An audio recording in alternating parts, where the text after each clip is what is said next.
This is Minutia Men with Rick and Dave. You know, I got to tell you, you're wearing a T-shirt, a Nirvana T-shirt. You know? Yeah, because I'm very young and hip. That is the most unbrand. That is not on brand for you, the Nirvana. You want to know something? The other day, I was texting with my wife, and she texted me something, and I texted back with an emoji. Yeah. And she said, "You are not allowed to use emojis. That is not you. You are the most un-emoji person in the world." You're also the most un-Nirvana. Yeah, I really don't listen to Nirvana. I mean, it's a cool shirt. I mean, I see it all the time. Yeah. You know, but whatever. So, we had a busy week last week. Didn't have a class, or did class. We didn't have a show. You were in Ohio for the Cleveland, lovely Cleveland, Ohio, for the German the Donnerschwaben tournament. How'd you guys do? We finished in last. Okay. Lost every game. Okay. Yeah. So you drive how many hours? 6 hours or so. And you flew people like ringers. You flew a bunch. I did. Our ringers are not really ringers, as it turns out. Yeah. Well, we went to Boston. Yeah, how was it? Aaron and I love Boston. I really do. I mean, I think it's really one of my favorite cities, and I went with my lovely daughter, Erin. We spent like 3.5 days. She probably conversated 2.5 hours. Conversated? Is that a word? 4.5 hours, or 4.5 days. Yeah. No, but it was great. We went to Fenway. We saw my buddy Andy. She is quiet. She is the quiet one. Although I'll hear her in her room just laughing and talking or texting. She's animated in her tribe. In her world. Yeah, evidently. And you're not in it. Evidently not. But it was wonderful. It's a beautiful city. I loved it. Well, so you saw Andy. I saw there was a picture. Andy is a college buddy. Right. Saw a picture of the two of you outside of a coffee shop that was called, I think, Bald Head Coffee. Bald Head Coffee. And we were gazing at the sign that said, yes. We got a ton of comments. I love that picture. Some of them were not very nice, but, you know. It was just great. And I recommend anybody to go to Boston. All right. It's a beautiful. You've been to Boston. I've been to Boston. I love it. Yeah. The Boston Commons. Now, what do they call that area? Where? I think it's the Commons. Yeah. I love it. So I took Erin to the Cheers bar. Did you? Yeah, she had no clue what it was. Never heard of it. Nor gave a shit. Did she like the Fenway Park at least? Yes, she did. And we got a Roger Clemens bobblehead. Ooh. Which may find its way on eBay. Okay. I'm sure it will. Well, let's find our way into the show, shall we? Because it's time for Minutia Men. The following is a Tony Lasano podcast, an Opie production on the Radio Misfits Podcast Network. This is Minutia Men with Rick and Dave. Rick, name me 5 Nirvana songs. There's the Eat Smells Your Like Teen Spirit. Okay. And Come As You Are. Which one is the Eat Your Cancer song? Which one is that? I don't know. There's Lithium. Yeah. There's 3. Okay. That's better than you thought I could do. There's a couple others. In Vitro. No, that's the album. I don't know. You know, that whole grunge thing was like a party that I wasn't invited to. I think the grunge thing actually is what killed rock and roll. How about that for a theory? Wow, esoteric. Yeah. Speaking of killing. Yeah. Okay, this comes out of Germany. Okay. German hotel apologizes for no Jews allowed message. Oh my God. You fucking people will just never learn. But what do you my God. When are you people gonna learn? A hotel in the southern German state of Bavaria that's where they were. came under heavy criticism for a message refusing a reservation to an Israeli guest that included a message reminiscent of the Nazi era. You know what? I think we have a jingle, shouldn't we? Which one? The Nazi one? Well, this could be a Jenkins or a Nazi. Well, I mean, it says no Jews allowed. Okay, let's go Nazi. Nazi. Let's go with that one. Did Dave really find another story about Nazis? Another one? The case came to light when Israel's consul general to southern Germany. This is so bad. I think this is a shitty job. The consul general to southern Germany, Taylor Lador, posted the rejection message on X with the caption, "Have we returned to the 1930s?" Lador wrote in German, and she posted a screenshot that posts an English language message from the Hotel Zum Hirschen in Bavaria. Zum Hirschen, yeah. Telling the recipient that there are no Jews allowed in our hotel. I'm not making this up. The hotel's junior director, Heinrich Himmler, Andrus Vogel, told the DPA news agency that the message does not reflect the establishment's worldview at all. Right? Anymore. Right. No, we feel that not only the hotel, they shouldn't be allowed in Germany, right? The hotel located in the Bavarian forest, which is kind of scary just thinking about that, near the Czech border, has since sent an apology to the guest. You mean the Sudetenland? The Czech border. Has since sent an apology to the guest and offered him and his family a 1-week stay with breakfast included. You know how those you just give them a coupon. You know how these people are. No bagels. No bagels. Right. And you cannot go up 3 times. We know how you people are, right? The hotel said that the reservation from Israel had wrongly been assumed to be a fake booking. Not a great excuse. Yeah. I guess they've been getting a lot of fake bookings from Israel. There's like the pranks, the famous Israeli pranks. It's extremely important to us that you understand that this remark was not directed to people of the Jewish faith. Let me reiterate what it said. No Jews allowed in our hotel. Boy, we're missing something here, right? There's some giant hole here. I mean, how did that? Yes. That's a terrible, terrible thing. Now, 2 can play at this game, mister. Okay. All right. Now, first of all, the Germans, they make no bones about it. I mean, during the 30s and 40s, they would camera. I mean, they would shoot all the video of everything, right? Oh, yeah. They put everything in writing, right? It was the most meticulously researched and cataloged and documented event ever. Yes. Well, I think the Israelis should, they can, they cannot let Germans alone, but just be a little bit more subtle. Okay. Right? For instance? Front desk people. Uh-huh. All they do is chit-chat. That'll work. Is there even a word in German for chit-chat? No. Really? You guys don't even have a word for it? No. Parking lot of the hotel? Yeah. Have all the spaces, different sizes and different shapes, right? Have the bed sheets just a little tinier than the mattress. Okay. Yeah, these are all good suggestions. Line cutting in check-in lines. Yeah. Encouraged. Wow. So, this is the game we're going to play to keep you people out. It's the passive aggressive approach, which I love. Which I really love. Things people send us, so we don't have to work. And for some reason, we're getting a lot of comedians sent to us. Are they being sent by the comedians themselves? I wonder. Yeah. I wonder. Hey.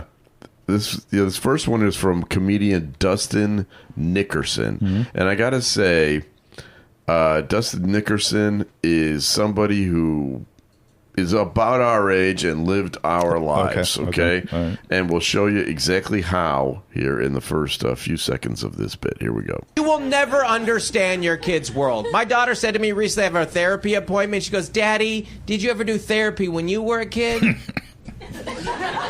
that's funny. Oh, honey, no. No, therapy? I couldn't tell my dad I was thirsty.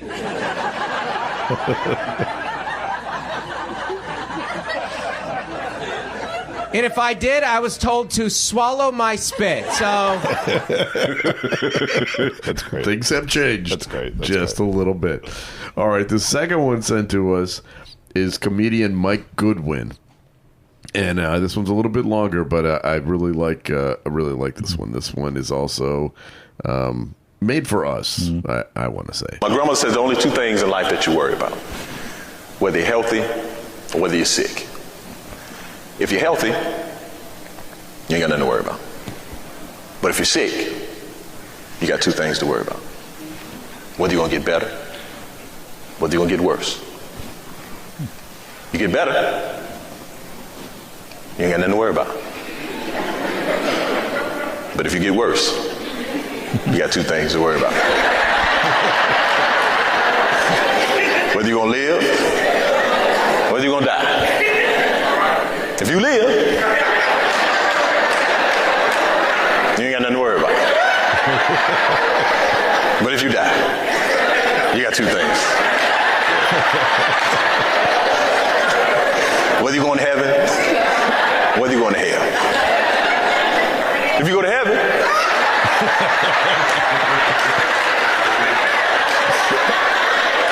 you ain't got nothing to worry about. But if you go to hell, you got 2 things. Original or extra crispy? That's pretty good. That's very good. What was the guy's name? Mike Goodwin is his name. So thanks for sending those in. And keep sending them because we enjoy it very much. We got to review The Minutia Men is Solid Good Times. A perfect duo of friends so engaging they literally don't do anything to be fun. That's Alice on Apple. And speaking of not doing anything, please send us your stuff for us to play. Okay. Well, we carry on. Time now for Studio Walls. And the words of the prophets were written on the studio walls. Rick and Dave. So this is the part of the show where we dig into the Rick and Dave archives, and instead of having you do the work for us, we just do stuff that we've already done. Our previous work. Repurposing. But we're bringing it back for you because a lot of you missed it. Who's heard all 450 episodes of this show? I would say 320 episodes ago, I was putting in a solid 3 hours per week. Yeah. That's not happening anymore. That's okay. We're still giving them quality. We're more efficient. We're more German. We're more efficient. We are. So this is a big week in White Sox history, Dave.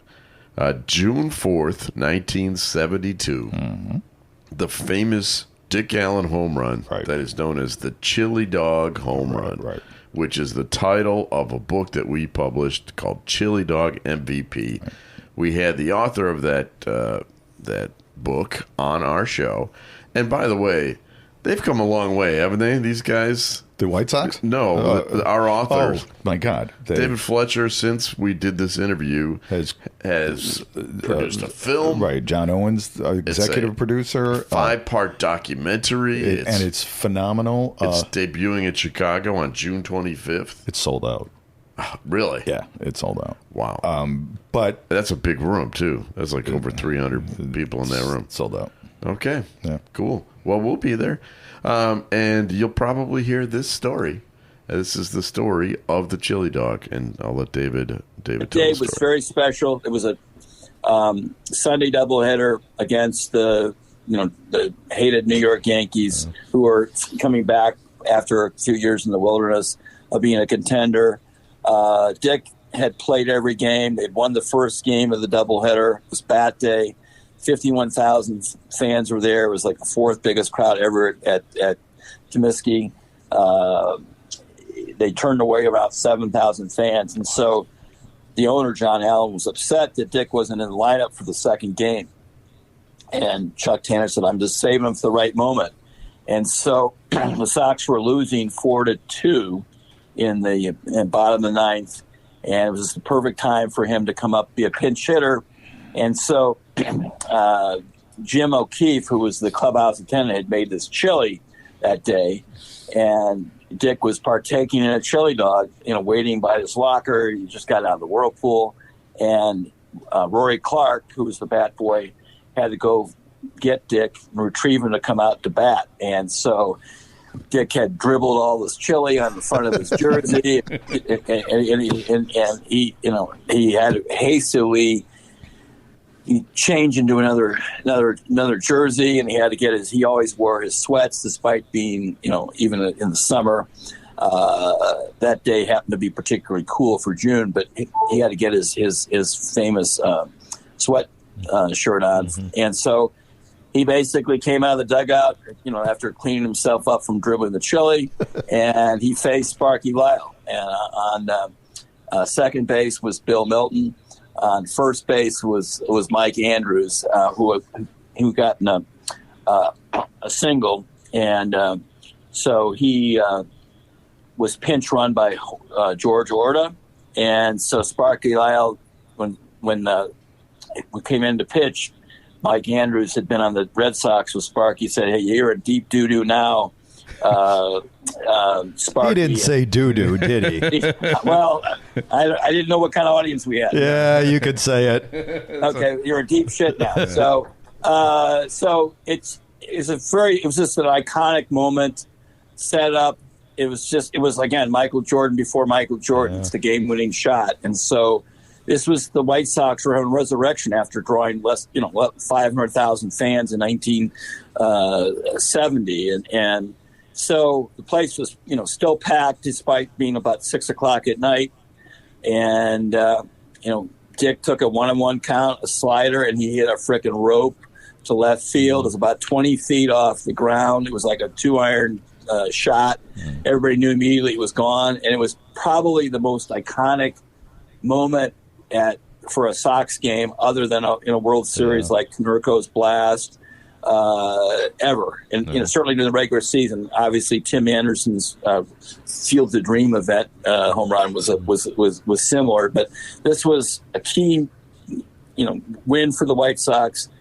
They were challenging the upstart Oakland A's. They ended up erasing an 8.5 game deficit in July, and by the end of August, the White Sox were 1.5 games up. And then they won the World Series that year, right?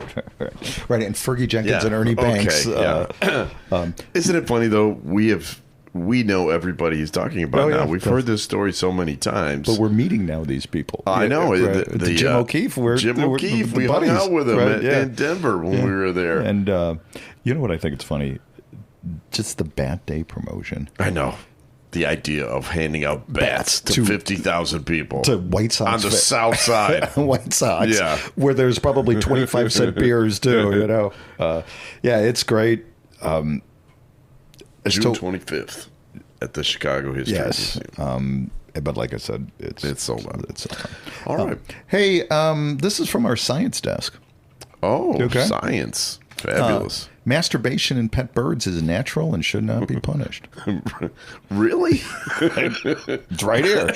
It's even Oxford. Okay. New research has found that masturbation among bird species, including parrots, is natural, despite prevailing assumptions that it is a harmful behavior in response to environmental factors. Unbeknownst to me, and I don't own I'm not a bird guy. Me neither. Well, you are. I'm a bird watcher. I've got birds in my... Oh, wait a minute now. Maybe this is the tie-in. Well, my family, bird lovers for years. Perhaps it also was lovers of other things.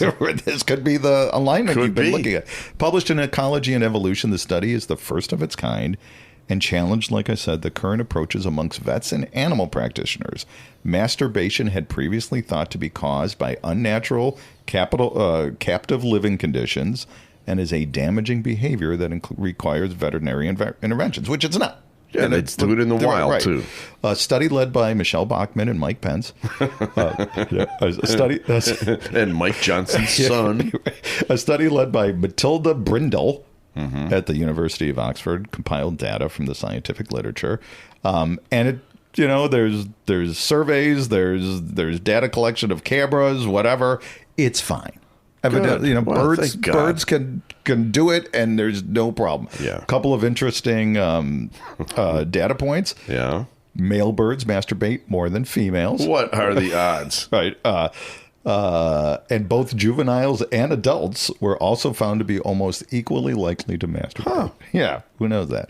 But Rick, if it's a story that has happened since I discovered AI, there's a good chance there's a parody song. Okay, let's see. What is it called here? You just sent it to me. Polly has a hobby. Polly's Perch Spread. Okay. Yeah, here it is. Thank you so much for this. I learned banjo.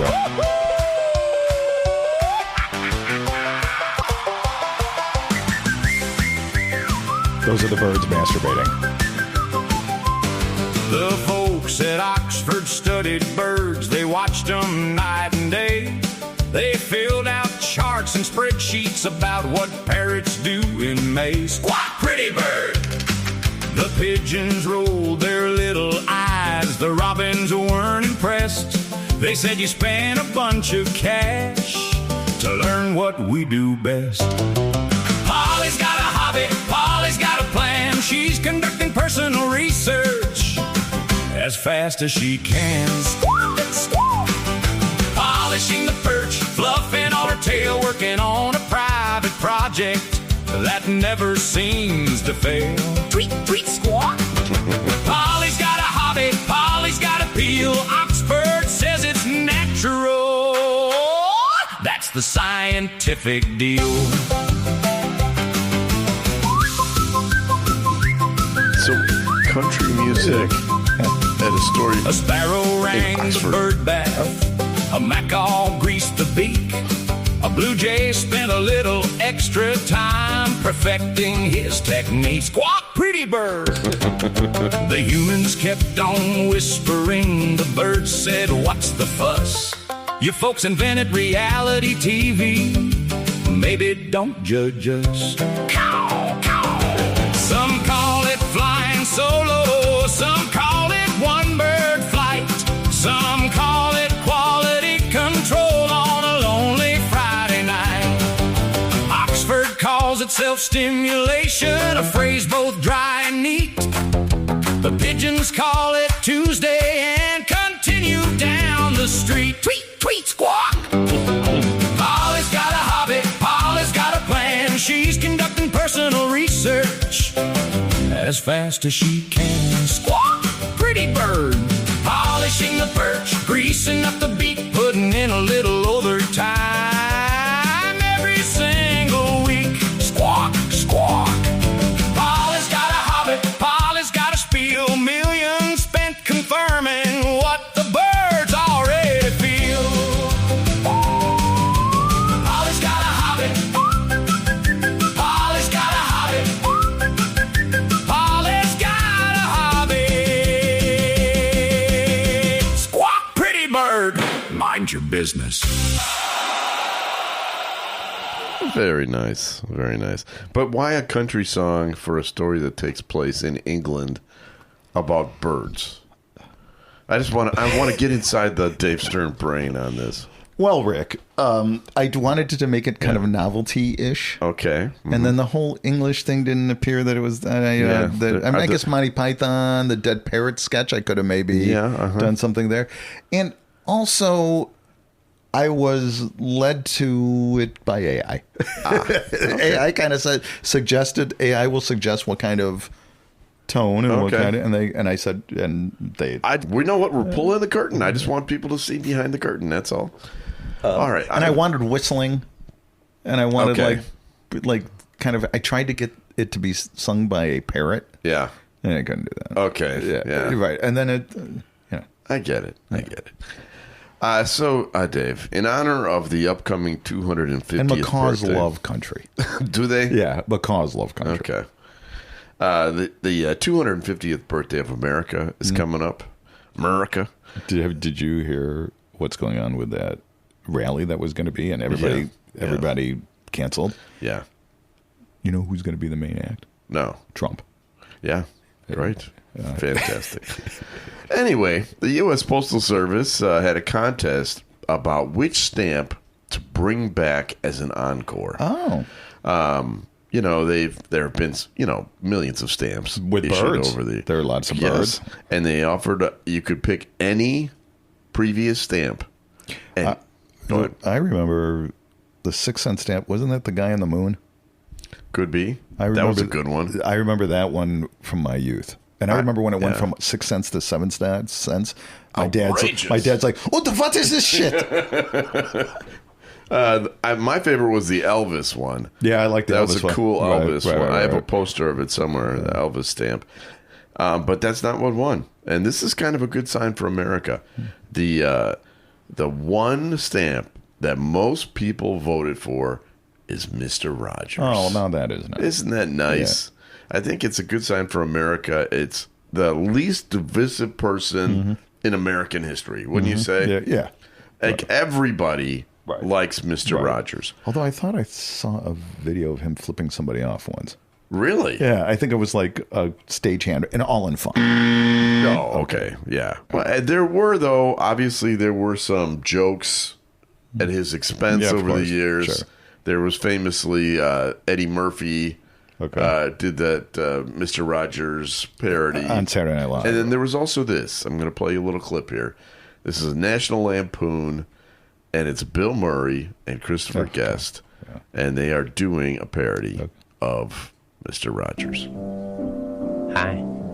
We're going to talk about some nice things today. Did you know that? Sure. Some special things for you. some special things for me, too. And we have a special guest here today. Can you say that, guest? Sure. I knew you could. We're going to talk today to a musician, the guy who plays the bass. And you know what a bass is, don't you? Can you say that? Don't? Sure you can. Hello. How are you?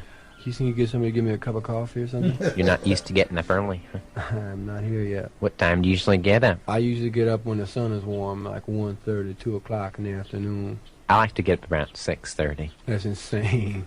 You're stupid. Huh? You should sleep late, man. It's just much easier on your constitution. We're going to talk about your bass and how big it is and things like that.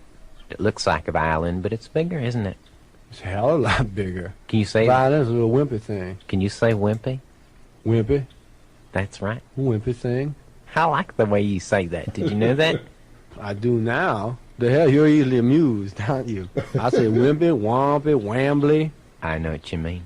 You know something? I like what your face does when you play. It kind of gets all sort of squinched up. Yeah, know? Somebody told me once that my face, when I play the bass, it looks like some sort of like a big jellyfish or something like that. It just keeps moving. Sure. You can never identify what the face is. And real ugly sometimes, and real weird. Looks like a fruit or something like that. It just keeps flashing it. Yeah. Rubber or something.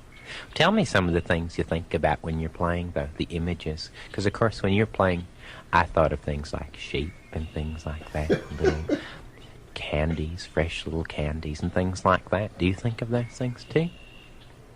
Oh, I basically think about my financial situation. I count every beat I play, every note I play, and I figure out how many notes I give in into the space, out into space. Sure.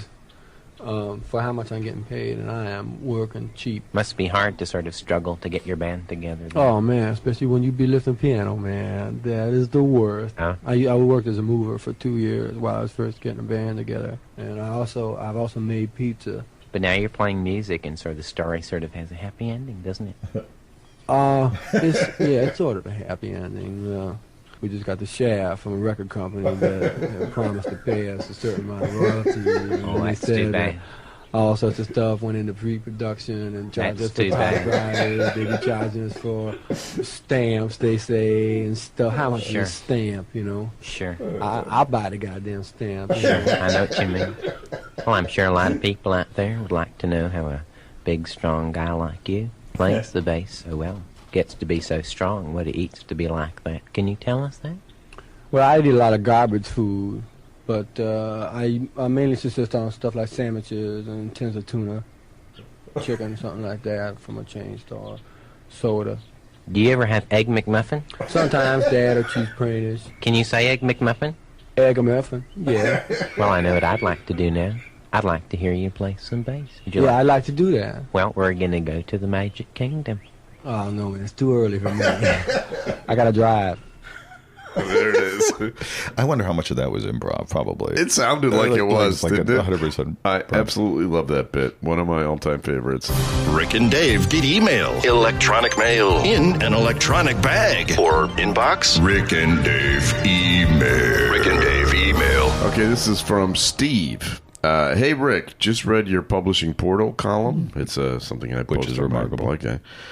You teased the greatest cheese joke ever, which was in a Grammar Moses book. What if we are poor and we can't afford the $20 to buy the book? Can you throw us a bone and tell us the cheese joke? Well, if you don't want to support local publishers, that's fine. I'm going to say no. All right. Fuck you, Steve. Yeah, all right. I'll do it. All right. Now, this is a grammar joke. Okay, yeah. It's a dad joke. Okay. But it is the best cheese joke okay. ever. All right. A job interviewer. So, you worked in a cheese factory. What did you do there and how long ago was this? Job candidate. Way, way, way back. Way, W-E-A-I-G-H, Okay. way, W-H-E-Y, okay. and way, W-A-Y. Okay. Back. Right. 3 jokes in one. Right, exactly. Now, you have to spell it, obviously. Yeah, right. It doesn't really work that's no audio. That's no Gouda over the... What do you do at audio? Do we have another show, Dave? We do. It's Minutia Men Celebrity Interview, and a radio icon who just got some great news. Yeah, that's right. We talked to Fred Winston this week, the very newest member of the Radio Hall of Fame. Right. And we talked to him about his great career. And Fred is like one of the greatest guys, just an absolute treasure. Oh, yeah. And we love him. He likes to chit-chat. He does. Right. He does. All right, so it's time for Audio Evoir. Yeah, we talk German, we're talking French. We're very European. It's a international show. Israeli. Very good. Masturbation, all day. This week would have been the birthday of a friend of mine. I'd like to say he was a friend of mine the last year or so of his life. We became friends. His name was Larry Lujak. Another Radio Hall of Famer. And it was somebody that I had met over the years through John Rutgers Landecker, who was somebody I worked for, and they were good friends. And for a while there, this is just a little radio history. Larry Lujak was signed to a 10-year contract and at WLS Radio. Shortly after that, the ratings went in the toilet. For the entire station. Yes. Right. And they went to Larry and they said, listen, we're just going to pay you out, go away. Yeah. But you can't go on any other radio show. He had 8 years left or something like that. And a healthy contract, I'm sure. Oh, it was big. Yeah. Right. So for 8 years, you never heard Larry on the radio. He didn't care. He went and played golf. Right. He did whatever. The very day that the contract time ran out, I got him on the phone. Really? Him and Tommy Edwards at the same time. Larry and Snot-Nosed Tommy. And this was the first interview they did. And this is on Landecker's show. This is on John Rutgers Landecker's show. So this is John Landecker interviewing his old buddy. Our house in Santa Fe is basically done, and we're moving as soon as we sell this thing. Do you want to give your number out here? No, I certainly don't. Larry, tell them the story about the agents walking up the steps. Oh, when we put it up for sale, they had the realtors open house where just realtors walk through the place, so they have an idea of, what you got. And the realtor who's hosting the open house is downstairs, and there's these realtors wandering through the house, and I'm upstairs in my office, and nobody knows I'm up there. And, great. And I hear a guy and a woman, two realtors, coming up the stairs, and the guy says to the woman, "You know who used to live here? Larry Lujak, but he died a few years back." And I said, "He what?" I was kind of hoping when they went by one of the bedrooms, Larry would be laying out in one of the beds. There he is. It would have been so good if I would have just, done my rigor mortis pose on the floor of my office. Well, he died, yes, but his wife, just couldn't part with him. And she had him stuffed. Larry Lujak, one of the great. I remember when we published John's book, John was on a TV show and Larry called in. That's that. right. Yeah, that's right. All right. We have people to thank. We need to thank our executive producer, Tony Lasano, with Opie Shows. Thanks, Tony. Thank you, Tony. Thanks also to Ed Silla with the Radio Misfits Podcast Network. Great Talk Radio isn't dead. It just moved to a better place. RadioMisfits.com. And we'll be back again next week with a brand new episode of Minutia Man. The proceeding was a presentation of the Radio Misfits Podcast Network. Find our other great shows on iTunes, Stitcher Radio, and at RadioMisfits.com. Thank you. Thank you. Thank you. This has been a presentation of Opie Productions. Tony, can you shut up?